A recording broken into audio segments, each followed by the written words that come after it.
The New York Ripper stopped killing years ago, and yet his crimes continue to cause harm. Though he does not kill anymore, he continues to contact and torment the loved ones of his victims. This is one of those calls.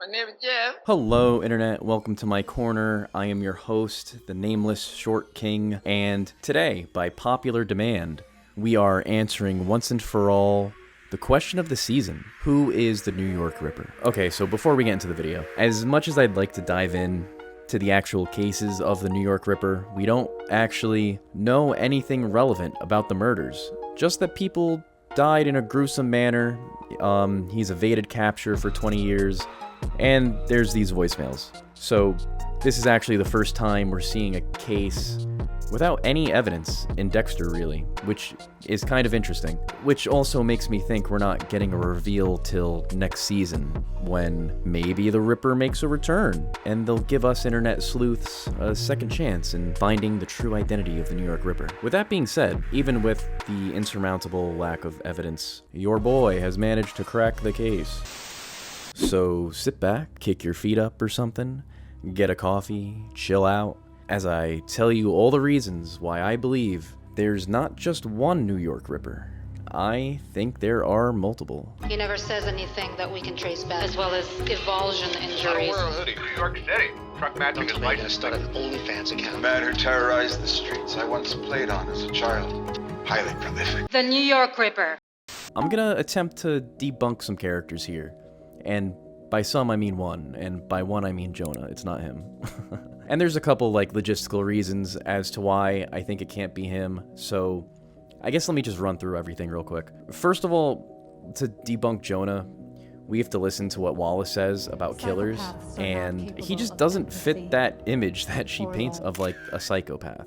You know, Dexter himself, even when he relinks up with Jonah, he sees that he's filled with regret after killing his mother. So already, I think it's safe to rule him out off of that alone, because he really doesn't fit the bill. Also, the New York rippings are very much not his MO. The only arguments really for him being the New York Ripper is just it's just ambiguous evidence. The only similarity is a potential murder weapon, like this hook thing that we see him use when he attacked Dexter in Nebraska. I mean, he never even ripped anyone's organs out, and even then, the only kill we know about is his mom, and we don't even know how he killed her, really, just that he hit her on the stairs with something. And also, the odds of him going to New York as well are slim, I feel like. His father was the Trinity killer. They moved him and kept him under watch and surveillance. His quote-unquote father struck again, and they just stopped watching him. I don't buy that. I feel like the FBI would have this guy on a permanent watch list. And he's also just a kid from the suburbs. You know what I mean? He does not have the skills to evade detail like Dexter does, so he can kill,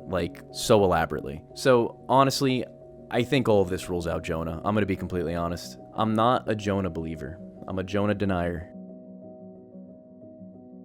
Olivia, wherefore art thou, Olivia? I call him Wallace all the time, and you know what? I'm not sorry. They knew what they were doing when they named him that, which is a great segue as to why Olivia and Wallace are going to deliver a great subversion of expectations, I believe. So the first thing with Olivia we see is that he has a willingness to sort of bend to Prater's desires already when he kind of is pitching the gala to Wallace and trying to get her to go with him. So he's clearly familiar with Prater, at least generally, if not acquainted personally. So there's a connection there already. There's also a lot of odd things that are focused and highlighted on him. And yes, I'm cosplaying Batista, cosplaying Lundy right now. This evidence is circumstantial at best, but Do you ever just trust your gut? it's almost like they're telling us to remember these details. For me, at least, there are a few moments that stand out as strange and intentional, things to kind of remember Wallace by. Remember Olivia by. First, we see him pouring the sugar.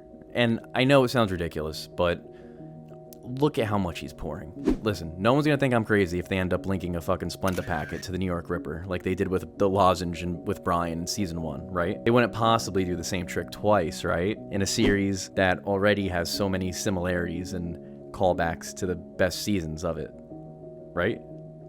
Transition sound. Next is the 2 different sized sleeves on his tux, because asymmetry is criminal. No, I'm kidding. But this is just another oddly highlighted moment for Wallace. It's like they're begging us that if we're gonna remember something about him, it's this moment. You know what I mean? And outside of that, it's also how they have him framed in the shot when he's talking to Wallace. I said Wallace again earlier, didn't I, when I meant to say Olivia? Motherfucker. In the background, they have, like, the New York Ripper headline right behind him, almost like they're introducing him as the Ripper. You know what I mean? I also think Olivia has shown through his comments already in the series that he's willing to do like bullshit for the greater good, like going to the gala already. So that, like, you know, it's not an insane degree, but who knows what else he's willing to do. And we already know how generous Prater is with his money. So all those touches of cinematography. Another thing is that he pulls a lot of Dexter moments, I noticed, in the sense of trying to steer conversations away from the New York Ripper when he's talking about it with Wallace. And on one hand, you know, I understand the argument of Wallace as his partner, he's looking out for her. But on the other hand, you know, we've seen the same type of behavior with Dexter over and over, and every time he's like steering the conversation away from something else, it's because he's the one he's steering it away from. You know what I mean? I don't think it's outside the realm of possibility for Olivia to be a Dexter callback to Miami Metro. And also, like, Original Sin, R.I.P., kind of reintroduces this idea of dirty police again,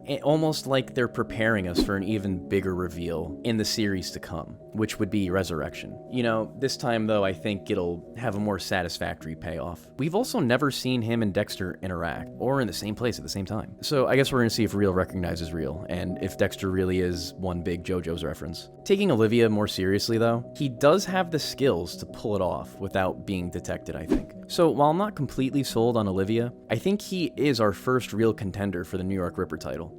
Hello everybody, if you made it this far, you found yourself as a part of my social experiment. This is me hypnotizing you right now. If you're enjoying this video, leave a like, drop a comment, let me know what you think. But most importantly, subscribe. I got rookie numbers right now, bro. I'm gonna be honest. What can I say? Let's pump them up. Alrighty, let's waste no more time. Back to the video.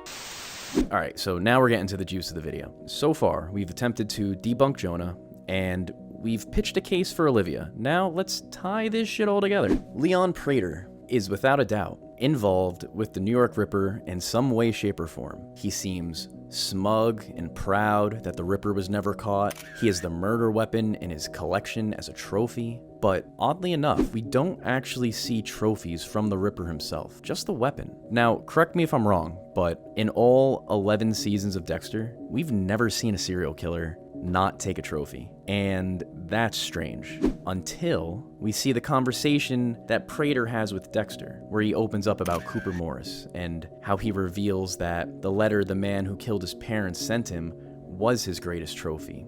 It was his first trophy, actually. I mean, it seems obvious, to be completely honest.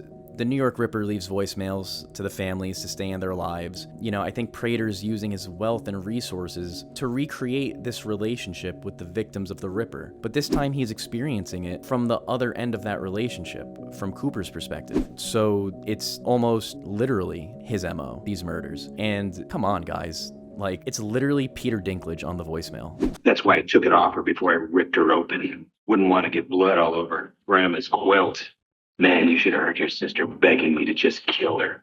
He didn't go into great detail about his parents' bodies, but I'm willing to bet that after the car crash, they were torn apart very similarly to the victims. So everything really seems to be lining up to be Prater, but there's just one problem. I don't think he's the one who's physically killing people. Just logistically, for him to commit these murders, I don't see how he can be the one committing them when he's clearly not physically capable of doing these things and getting away with it in a short amount of time. So I think when you're asking the question of who is the New York Ripper, I think that's only part of it. But if we're gonna put a face to the killer himself, the most realistic answer, I think, to who the New York Ripper actually is Charlie. And before I go any further, let me just be clear. What I'm proposing, honestly, I feel like is kind of obvious, but fuck it, I'm gonna milk it anyways. I think Prater is the benefactor of the New York Ripper, and I also think that the New York Ripper was a moniker that was also created by Prater. So he can live out that experience he shared with Dexter, but this way he can experience it from the other side, from the side of his abuser, in a complete role reversal. which is great writing and a satisfying payoff, and not just because I figured it out. So back to Charlie. As the series goes on, we see that she resents Prater for reasons deeper than verbal abuse, even after we see he keeps her mom alive. So, it begs the question, what else is there